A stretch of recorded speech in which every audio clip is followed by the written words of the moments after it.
El Domingo de Ramos inicia la Semana Santa o el Triduo Pascual, en el que celebramos la pasión, la muerte y la resurrección de Cristo, y con ello el misterio salvífico de nuestra fe.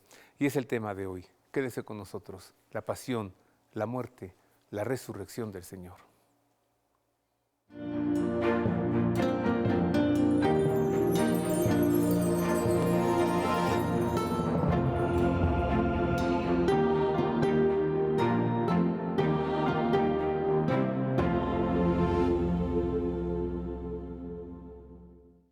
En efecto, queridos amigos, hoy nuestro programa centrado en la pasión, la muerte y la resurrección del Señor. Le dije al padre Miguel Ángel Aguilar Manrique, quien estuvo con nosotros recientemente para hablar acerca de San José, que nos acompañara también en este programa. Tiene una gran elocuencia el padre Miguel Ángel, conoce las Escrituras muy bien. Es muy buen escritor, es elocuente y además goza de nuestro afecto y del cariño de nuestro amable público, así que el programa hoy con él. El padre Miguel Ángel Aguilar es sacerdote misionero josefino. Muchas gracias, padre Miguel Ángel. Gracias, muchas gracias por la invitación y pues con todo el gusto del mundo. Gracias. ¿Cuándo inicia la pasión? ¿En la última cena o en Getsemaní? En la última cena ya es el inicio propiamente del Triduo Pascual. Generalmente nosotros lo vemos como Jueves Santo, Viernes Santo y Sábado Santo. La última cena, la muerte en la cruz, la resurrección, la vigilia pascual.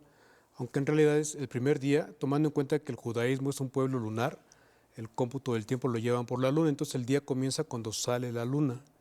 Entonces la tarde del jueves es ya el viernes propiamente, y comienza con la entrega de Jesús, Él mismo entrega su vida. Lo dice en el Evangelio de Juan: nadie me quita la vida, la doy porque yo quiero. Entonces comienza entregando su vida en el pan y en el vino, que es un gesto muy muy fuerte. Comienza el día entregándose en el pan y en el vino y termina el día entregándose en la cruz. Es un día de entrega, y entre la entrega de su cuerpo, de su vida en el pan y en el vino, y la entrega de su cuerpo y de su sangre en la cruz, está este misterio de Getsemaní, que es como una escena muy brutal, que toca siempre el corazón, que conmueve las entrañas, porque uno se pregunta, ¿cómo es posible que el Hijo de Dios sufra? Y uno puede pensar de dos situaciones. Una, que es una tentación en la que caemos con mucha facilidad todos, pensar que porque sufrimos Dios no existe, o no es bueno, o no nos quiere, o nos está castigando por algo.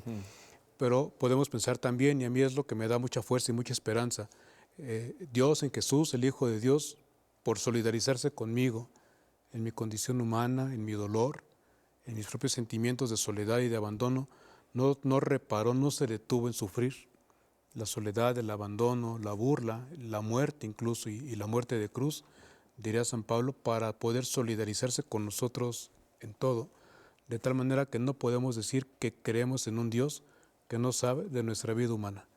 Vive lo mismo que vivimos nosotros, y si pasa por lo que pasamos nosotros, entonces lo que sigue es la esperanza, que se convierte en la fuerza que nos levanta para continuar enfrentando lo que la vida trae delante. ¿Sabe, padre? En esa oración del huerto, en ese diálogo en el huerto, es inquietante ver que hay momentos en los que dice Jesús: esto yo no lo quiero. Aparta de mí este cáliz, esta cosa, que yo no quiero. Y luego dice que se haga tu voluntad y no la mía. Entonces, ¿no quiere Él lo que quiere el Padre? Y luego configura su voluntad aceptando lo que el Padre quiere, pero sigue sin quererlo. Ya me problematicé, ¿sí? No, está muy bien. Yo creo que hay que recordar todos los pasajes del Antiguo Testamento donde las personas, Abraham, por ejemplo, escuchan la voz de Dios, saben lo que Dios quiere de ellos y lo que Dios les promete, pero quieren apresurar o hacer las cosas a su manera. Entonces Dios le promete un hijo a Abraham, pero Abraham quiere el hijo ya y lo quiere a su manera, y entonces, como no ve claro el plan de Dios, busca a Agar y no sabe qué es con Sara. Entonces creo que Jesús está rompiendo con la tentación de quererle enmendar la plan a Dios. Buscó a Agar, chico listo, ¿no? Lo resolvió a su manera. Y el problema sigue ahora en el conflicto palestino-israelí. Hasta el día de hoy. Entonces creo que es una manera de decir, siempre tenemos la tentación de pensar que las cosas son hasta donde yo las alcanzo a ver, pero la mirada de Dios siempre es mucho más amplia. Entonces, en el fondo no es que sean dos voluntades distintas, simplemente que humanamente no conocemos el alcance del plan de Dios y hay que aprender entonces que la fe no es una seguridad, es una confianza. Tenemos que aprender a confiar. No las tengo todas conmigo, no sé lo que sigue, no sé lo que viene, pero me la voy a jugar. Creo, y no por llevar agua a mi molino, pero me parece que es como la actitud de San José cuando le dice el ángel del Señor en sueños, no tengas miedo, seguramente a la burla y a cómo puedes sacar adelante a un hijo de Dios, pero tú confía. Entonces, me parece que el sentimiento de Jesús es este, ¿no? Tengo que aprender a confiar. Y mira, cosa tan curiosa, porque la única vez que Marcos menciona la palabra Abba es en el contexto de la pasión de Jesús, en la oración de Getsemaní, Abba, Padre. Y me encanta pensar que en ese momento Jesús quizá de haber pensado, si viviera José, si viera a mi padre, así tan fácil que es cuando uno es niño y el papá resuelve todos los problemas. A veces uno piensa de niño que papá es Superman y entonces es el gesto de confianza y que yo creo que eso es la sensación de decir, Padre, al final de cuentas que no sea como yo quiero. Quizá de niño muchas veces quiso hacer las cosas de una manera y José le dijo son de otra y al final entendieron que el que está arriba ve más que el que está abajo.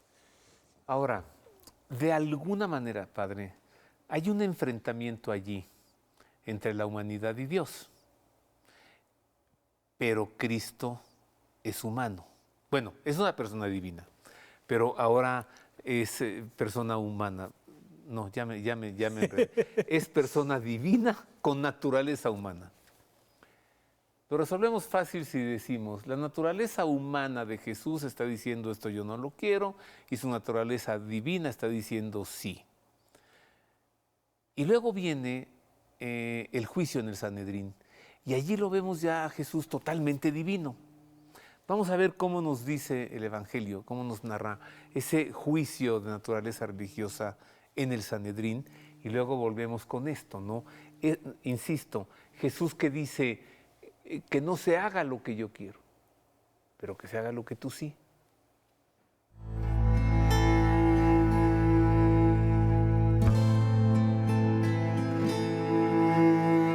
Llevaron a Jesús ante el sumo sacerdote y se reúnen todos los sumos sacerdotes, los ancianos y los escribas.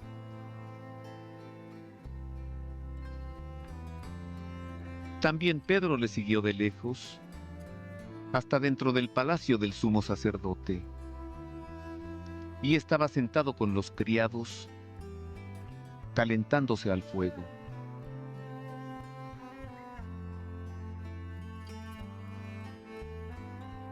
Los sumos sacerdotes y el Sanedrín entero andaban buscando contra Jesús un testimonio para darle muerte, pero no lo encontraban, pues muchos daban falso testimonio contra él, pero los testimonios no coincidían.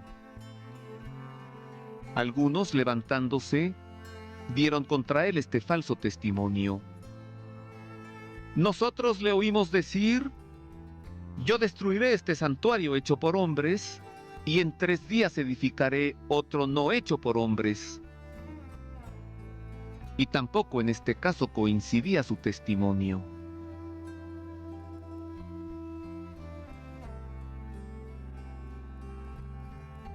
Entonces se levantó el sumo sacerdote y poniéndose en medio preguntó a Jesús: ¿no respondes nada? ¿Qué es lo que estos atestiguan contra ti? Pero él seguía callado y no respondía nada. El sumo sacerdote le preguntó de nuevo: ¿eres tú el Cristo, el Hijo del Bendito?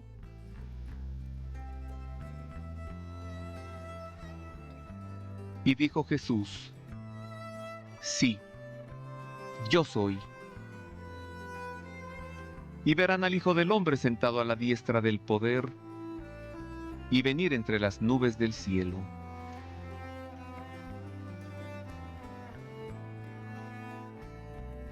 El sumo sacerdote se rasga las túnicas y dice: ¿qué necesidad tenemos ya de testigos? Han oído la blasfemia. ¿Qué les parece? Todos juzgaron que era reo de muerte.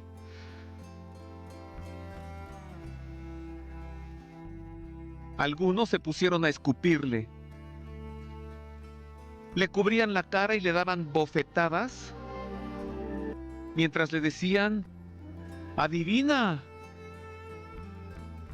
Y los criados le recibieron a golpes.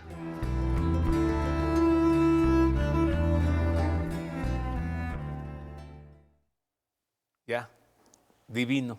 ¿Eres tú el Hijo de Dios? Sí, yo soy. Y verán al Hijo del Hombre venir entre las nubes del cielo. Se lo profetizó al sumo sacerdote. Yo creo que la gran tentación es el perder de vista quiénes somos. Si en el relato de las tentaciones, Mateo, Lucas, con lo que ataca el tentador a Jesús es con su identidad, si eres hijo de Dios, y entonces Jesús tuvo que aprender a experimentar que si él es el Hijo de Dios, ser hijo no depende de lo que él tiene, de lo que él hace, o de lo que él logra, de lo que él conquista. Ser hijo depende solo del corazón del Padre. Entonces Jesús dice: puedo no tener y sigo siendo hijo, puedo no alcanzar y sigo siendo hijo. Entonces yo creo que Jesús comprende en este momento de la última cena, después de la última cena, ya en el huerto de los olivos, en Getsemaní, previo al juicio, y a todo esto, en este momento de soledad, de encuentro consigo mismo, comprende: si huyo, voy a seguir siendo hijo. Si me permanezco, sigo siendo hijo. Es decir, hijo no dejo de ser, y el amor de Dios no cae en entredicho, pero ¿en cuál de las dos estoy a la altura de lo que soy? De alguna manera hay un enfrentamiento, de alguna manera Jesús se pone del lado de los transgresores y enfrenta al ofendido. O sea, ¿es Zeus y Prometeo? Yo creo que no es que se ponga tanto del lado de los transgresores, cuanto se pone del lado de los que hemos tenido miedo alguna vez, y todos hemos tenido miedo, y entonces eso nos da a nosotros una certeza. No porque tenga miedo dejo de ser hijo, pero si Jesús, aún con su miedo, logró comportarse como el hijo que era, yo también. Y entonces puedo convertir la confianza de saberme hijo en fuerza de esperanza. Esto que soy no lo voy a dejar de ser nunca, y puedo serlo en más plenitud, si cabe decirlo así todavía. Y entonces Jesús vamos a verlo más hijo y más humano y al mismo tiempo más divino, enfrentándose, ya superado el miedo, ahora sí a los transgresores, a los que lo atacan, a los que lo persiguen, que son los mismos que lo persiguieron desde niño, los del imperio de Roma. Mire, cuando dije transgresores, pensaba yo en nosotros mismos, o sea, en nosotros los seres humanos que hemos transgredido la voluntad de Dios. No comas de este árbol, no, como que no. O sea, Jesús entonces se pone del lado de quien transgredió la voluntad divina, porque lo vuelvo a hacer desde la cruz. Perdónalos a estos, Padre, porque estos no saben lo que hacen. Se está poniendo de nuestro lado. Agradecidamente, además, porque eso demuestra, yo creo que llegamos como humanidad, sabemos como iglesia que Jesús es Dios desde siempre, pero en el lado cronológico de la historia creo que nos cayó el 20, por lo menos a los que no éramos María y José, de la divinidad de Jesús, hasta que lo vimos a uno de los nuestros, humano, en la gloria del cielo, y entendimos entonces que la humanidad de Jesús era la transparencia de su divinidad. Creo que nos enseña que la humanidad está rodeada de muchas cosas, y al estar marcada de los límites propios de la creación, estamos inevitablemente expuestos a todo tipo de tentaciones que rozan el camino de la transgresión y de la inseguridad. Uno se puede ir a la transgresión o nos podemos quedar solamente en el lado de la inseguridad, del miedo, y permanecer en la confianza. Entonces me parece que Jesús camina por la orilla, entiende lo que sienten los transgresores, pero se mantiene, y eso es interesante porque se vuelve ejemplo y referente, se mantiene en el lado de la confianza. Entiendo por qué dudan, pero aún así se puede confiar. Ahora, tomando sus palabras, Padre, tú lo puedes todo. Entonces, no había otra manera más que la muerte. Tengo que hacer una pausa. Y regresamos para hablar ahora, pues estas fueron algunas palabras en torno a la pasión. Ahora, tenía que morir. Volvemos con esto.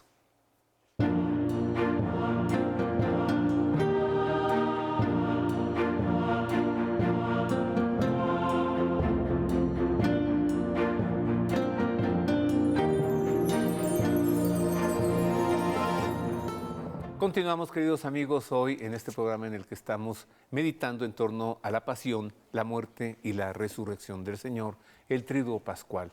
Y estoy conversando con el padre Miguel Ángel Aguilar Manrique, sacerdote misionero josefino. Padre Miguel Ángel, ¿no había otra manera de redimirnos del pecado y de la muerte eterna, sino haciendo que Cristo muriese o muriendo Cristo? Y luego no murió, matado en manos de su criatura, y luego con esa muerte, con esa afrenta, ¿no? Con esas humillaciones y esas torturas. ¿Por qué tenía que ser así tan horrible? ¿No pudo haber muerto como San José? Y de todos modos redimirnos. Sí, y en paz, yo creo que en el abanico de las posibilidades, Dios pudo habernos salvado de muchas maneras. Esta, que es la más brutal y la más escandalosa y la más desconcertante, sin embargo, me parece que es la que prueba más el amor de Dios hacia nosotros. Es la que a nosotros nos tapa la boca cuando decimos que Dios no nos quiere. Porque en su solidaridad, en su fidelidad, ¿no? La palabra fe, que en latín se dice fides, que significa tanto confianza como fidelidad, entender que podemos confiar en Dios, porque en Dios nos es fiel hasta en la muerte y en la muerte de cruz. Nos dice que no confiar, lo equivocado sería no confiar en Jesús, en Dios como Jesús, no confiarnos en el Padre. Porque en final de cuentas, en Jesús, Dios nos acompañó, nos fue tan fiel que aceptó morir a los ojos del templo de Jerusalén como impuro, como blasfemo, como maldito, y a los ojos de Roma muere como un animal, como un subhumano, porque la cruz estaba reservada solamente para ciudadanos o para no ciudadanos de Roma, para los extranjeros. Esto es una cosa tremenda, decir que muera fuera de Jerusalén no es las coordenadas, como decir, saliendo del metro de Iztapalapa, Cerro de la Estrella, caminas 6 cuadras hacia la izquierda, a la derecha, es decir, es afuera de la ciudad santa, es decir, se llegó a creer que la presencia de Jesús manchaba la ciudad santa de Jerusalén. Pero esa es una manera bellísima en la que el Evangelio nos dice que Dios se solidariza con nosotros en Jesús al punto, si es preciso, de compartir la condición de excluido y solidarizado a los ojos de los romanos al punto de morir una muerte inhumana, como si no fuera humano, ¿no? Los cadáveres de los crucificados eran para que se los comieran los animales, perros, lobos, las cruces eran bajitas para que pudieran estar al alcance de esos animales, de las fieras. Entonces es el extremo escandaloso de la fidelidad de Dios, del amor de Dios para salvarnos, no por la vía del dolor, como dice Santo Tomás de Aquino, sino del amor probado en el dolor, pero el amor al fin y al cabo, no el dolor. Esas palabras, perdona a los padres porque no saben lo que hacen, que seguirán resonando en todo el cosmos, en todo el universo. Ya se podrán secar los mares y los ríos, que seguirán sonando. Perdónalos, Padre, porque no saben lo que hacen. Una respuesta muy humana sería que les perdone ¿qué? Haber transgredido mi mandato de no haber comido el fruto de este árbol. Ahora tengo algo mayor. Ahora he recibido una ofensa mayor que es, mira cómo te han tratado. Ahora, ¿qué tengo yo que hacer con eso? Tengo que perdonarlo primero y ahora tengo que perdonar esto. Porque el hacerte, el encarnarte en el seno de María, el nacer hombre, eso es cosa nuestra, divina. Pero el matarte así, eso es cosa de ellos. No puedo con esto. Sí, a mí me vienen a la mente las palabras de Martin Luther King, un discurso de Martin Luther King hablando a la gente que los persigue, que los amenaza. Y él insiste, ustedes pueden venir a amenazarnos a nuestras casas. Nosotros los amaremos. Pueden venir a amenazarnos con matarnos a nosotros y a nuestros hijos. Nosotros los amaremos. Pueden efectivamente matar a nuestros hijos y los seguiremos amando. Matarnos a nosotros y los seguiremos amando. Y los amamos tanto que los perdonaremos. Y en el perdón, nuestro triunfo será doble. Porque no nos contaminaremos de su violencia, pero además con el perdón nos conquistaremos también a ustedes. Creo que el perdón es esto, esa es la expresión suprema de que Dios no se mancha de la violencia ni del pecado de la humanidad. Está de acuerdo en que no es esta la manera en la que Él quiere hacerse presente. Lo suyo no es venir a disputar el poder, el control de la historia, sino es venir a ofrecer una manera nueva de vivir en la historia, la única que nos abre camino a la eternidad y la única que merece llamarse vida, que es el camino de la misericordia. Entonces, Dios permite que su criatura humana llegue hasta este límite para que la criatura humana pueda decir, ya puedo ser yo lo peor que puedo ser, que el amor de Dios por mí será mayor. Sí, ¿Siempre? suena como paradójico, pero me parece que es la experiencia de la libertad cuando nos damos cuenta de lo que significa ser humano y no solamente ser robots, ser programados, ¿no? El cuento de los indios Sioux, del abuelo que le dice a los pequeños, todos tenemos dos lobos en el corazón, uno bueno y uno malo. ¿Cuál va a ganar? Y los niños en automático contestan el bueno, y el abuelo dice, no, ganará el que ustedes alimenten. Ah, Entonces necesitamos experimentar que la capacidad que tenemos para hacer el bien es la misma que tenemos para hacer el mal. Es decir, el mérito no es solo hacer las cosas buenas ni por obligación o porque es la única opción, sino uno porque realmente es la expresión de lo que realmente somos, no solo de lo que podemos, sino de lo que somos. El mal es algo que lo podemos, pero no define lo que somos. El amor y la bondad no solo hablan de lo que podemos, expresan lo que somos. entonces, ¿de qué se trata, Padre Miguel Ángel? ¿De ser buenos o de hacer el bien? Vamos a volver al Evangelio.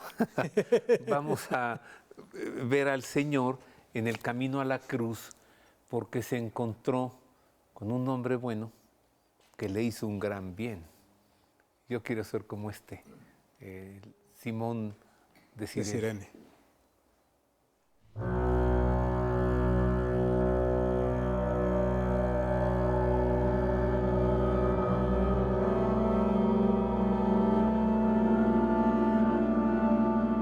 Y obligaron a uno que pasaba, a Simón de Cirene, que volvía del campo, el padre de Alejandro y de Rufo, a que llevara su cruz.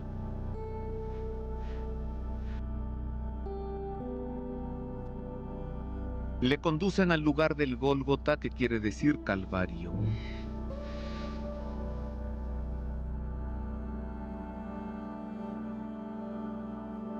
Le daban vino con mirra, pero él no lo tomó.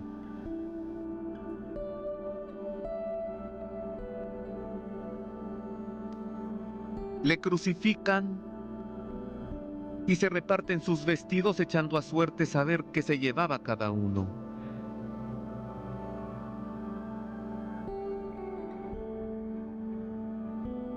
Era la hora tercia cuando le crucificaron.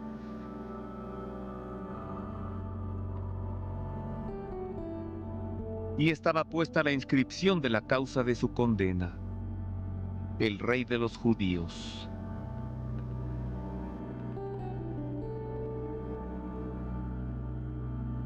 Con él crucificaron a dos salteadores, uno a su derecha y otro a su izquierda.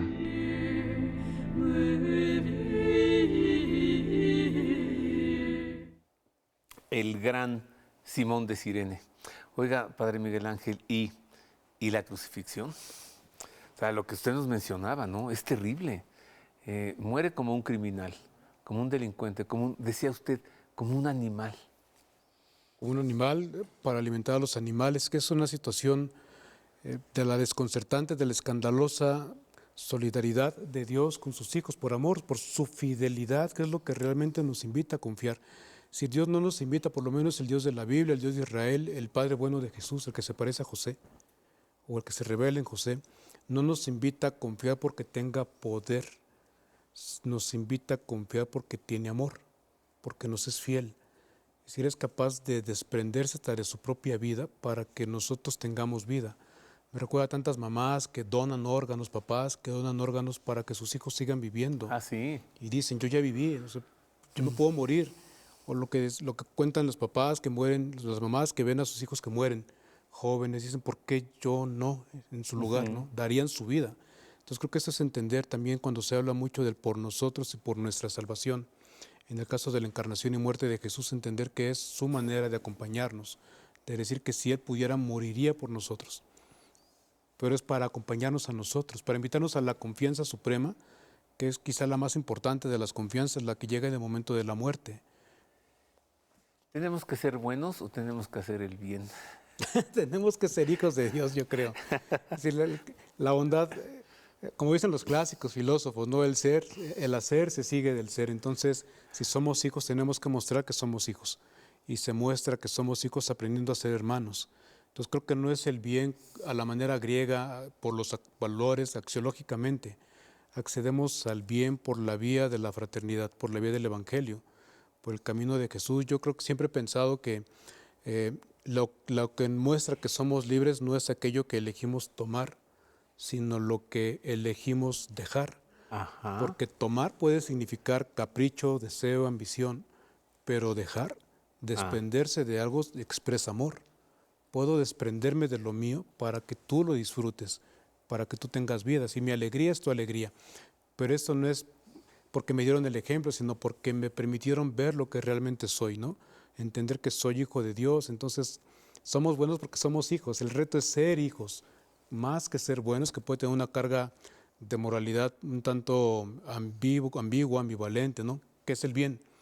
Pero cuando dices sé hijo de Dios y tienes el ejemplo de Jesús, cuando dices sé hermano y tienes el ejemplo de Jesús, cuando dices sé amigo y tienes el ejemplo de Jesús, que nadie tiene amor más grande que el que da la vida por sus amigos, y Él nos ha llamado amigos, entonces no queda duda.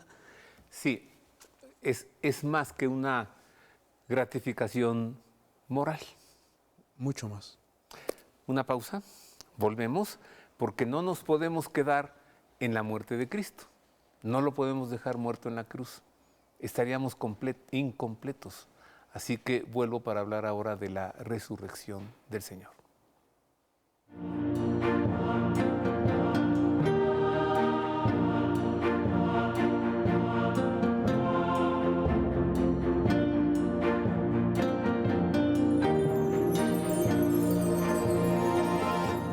Padre Miguel Ángel, la gloria de este mundo es transitoria. O sea, un domingo te reciben con alabanzas, con gloria, con aplausos y con gritos de júbilo, y 5 días después, el viernes, le están pidiendo al pretor romano tu muerte en cruz. 5 días bastaron. 5 días es completamente paradójico, pero muestra el extremo del ser humano. Por un lado, la contradicción, el sentido de que nos podemos ir con la finta del triunfo, del éxito, como razón de vida y de felicidad, de plenitud, y nos damos cuenta que lo que le da sentido a la vida no es el éxito o el triunfo, sino la capacidad de entrega, de seguir amando a pesar de todo. No es solamente la brutalidad humana de la experiencia del dolor y de la muerte, sino lo tremendo de ver a Dios llegando por amor a la muerte, que es en la época es lo escandaloso. Hasta el día de hoy sigue siendo un escándalo, ¿no? Dios nunca muere. Eso lo sabe hasta cualquier, en Oaxaca se canta, ¿no? Dios nunca muere. Entonces, pero que Dios llegue a la muerte acompañando al ser humano, eso no pasaba, ¿no? Dios podía venir del cielo a la tierra, visitar. Sí. Zeus venía y coqueteaba, seducía, delinquía, violaba, el primer violador en serie que tenemos en la historia, Zeus. Pero Zeus. Pero Dios, es decir, el Dios de Israel, el Padre de Jesús, viene a la tierra no para divertirse, sino para solidarizarse y para enseñarnos a amar. Ahora, que en Jesús llegue a la muerte, eso era inaudito. Ningún Dios visitaba la muerte. Ni en el más loco de los paseos de Zeus se le ocurrió ir a caminar por el Hades. Entonces, no solo lo vemos a Dios en Jesús bajando a la muerte, a los infiernos, como confesamos en el credo, que por eso entró al credo, por lo escandaloso, ¿no? Descendió a los infiernos. Y lo segundo es ver al mundo Padre, inferior. al mundo inferior, al mundo de abajo, no como lugar de castigo, sino al mundo de la muerte, simplemente, como personaje de Pedro Páramo. Entonces, lo escandaloso es ver a Dios en la muerte, y luego bajando, resucitar al Hijo, a despertarlo de la muerte. Si hay un principio que dice, no se puede redimir lo que no se asume, entonces entiendo, Dios asumió la humanidad para redimir a la humanidad. Luego entonces, asumió la muerte para redimirnos de la muerte. Sí, para salvarnos. Lo digo muy fácil. Para abrirnos a la eternidad. Se dice muy rápido, como dice el lugar común, pero... Tan rápido que hasta hay que pensar un poco. Pero ¿es por eso? Pero deja abierta, sí, por supuesto, y deja abierta la puerta, así como quedó rota la barrera que separaba a Dios de la muerte, queda también rota la barrera que separaba a los humanos del cielo. Porque por amor, es decir, el amor con el que Jesús nos acompaña hasta la muerte, se solidariza con nosotros y nos es fiel hasta la muerte, Siempre pensamos la fe desde el punto de vista solamente de nosotros, los que buscamos serle fieles a Dios, pero nuestra fe solo es posible y está potenciada en la fe de Dios hacia nosotros, que no nos ha abandonado, aunque parece que no está, aunque parece que se ha callado, aunque parece que nos ha abandonado, pero nos sigue siendo fiel. En esa fidelidad nos ha salvado hasta de la muerte, nos invita a confiar en su misericordia, aún en la muerte, de tal manera que aunque la muerte va a dar miedo siempre, por lo incierto, por lo desconocido, por el paso que implica, solo se puede dar ese paso en la confianza de que no lo vamos a dar solos, lo da Dios con nosotros, y todavía con la esperanza mayor de que en ese paso vamos a ser llevados al cielo. ¿Qué es lo que pasó con Jesús, el Padre que baja al cielo, ¿no? Que baja al infierno, al inframundo, al Hades por su Hijo? Lo levantó entre los muertos, dice literalmente el Evangelio, ¿no? Traducimos resurrección un tanto por costumbre, pero el verbo original es despertar de la muerte, levantar de entre los muertos, egeiren. Entonces levantar a Jesús de entre los muertos. San Pedro lo decía, a los judíos, ustedes lo mataron, pero Dios lo resucitó. Mire, hemos estado hablando de cómo murió. Incluso nos hemos metido a por qué murió. Vamos a volver al Evangelio, que el Evangelio nos diga cómo murió. Y yo le pregunto ahora, ¿para qué murió? ¿Cómo? ¿Por qué? ¿Para qué? Así nos dice el Evangelio cómo murió el Señor.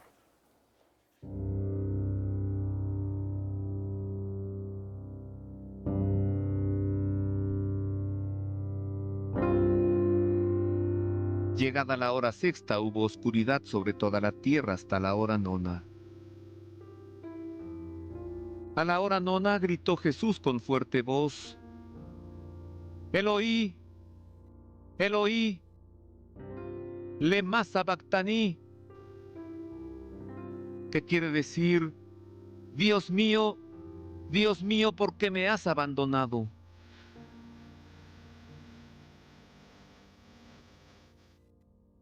Al oír esto, algunos de los presentes decían: Mira, llama a Elías. Entonces uno fue corriendo a empapar una esponja en vinagre y sujetándola a una caña le ofrecía de beber, diciendo: Dejen, vamos a ver si viene Elías a descolgarle.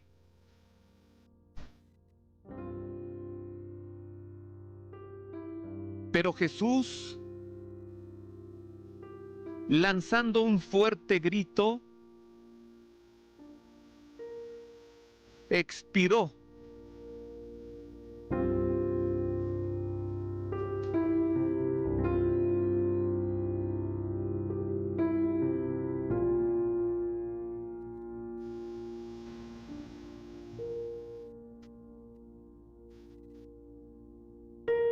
Y el velo del santuario se rasgó en dos, de arriba a abajo.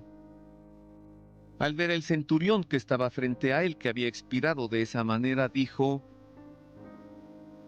verdaderamente este hombre era hijo de Dios.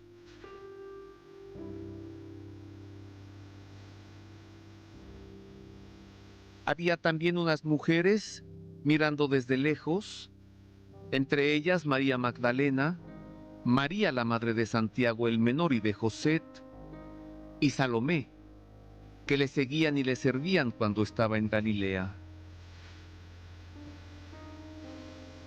Y otras muchas que habían subido con él a Jerusalén.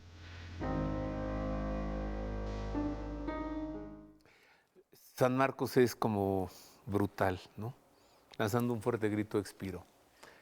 ¿Para qué murió Jesús, Padre Miguel Ángel? Por nosotros y por nuestra salvación, como dice el credo, es decir, es la manera en la que Dios hace visible el alcance, como dice San Pablo, ¿no? Creo que en la muerte de Jesús conocemos lo ancho, lo alto y lo profundo del amor de Dios por nosotros. Es decir, es un amor a prueba de todo, incluyendo la muerte y muerte de cruz. No es tanto que sea la única manera que había para salvarnos o que Jesús pagara un castigo, o una pena, o un precio, ¿no? Es en todo caso la expresión de lo que valemos nosotros como hijos para Dios como Padre. resucitó porque nos conviene que no se quede muerto. Resucitó como una confirmación del cielo de que este carpintero, este joven nazareno, realmente es Dios. Resucitó. ¿Por qué la resurrección? Entre todo, todo eso es cierto, porque expresa que es el Hijo de Dios y esa reflexión teológica que podemos construir, pero yo creo que en primer lugar, a lo mejor es muy poético, pero fue resucitado porque el amor no merece morir. Ajá. No es justo para el amor, no es justo para la vida, porque uno lo apuesta todo por el amor y por el amor te juegas la vida, como para que la única respuesta sea ser un bonito recuerdo, aunque es verdad que siempre ser un recuerdo ya es parte de vida eterna, pero no es suficiente, no es justo para el amor.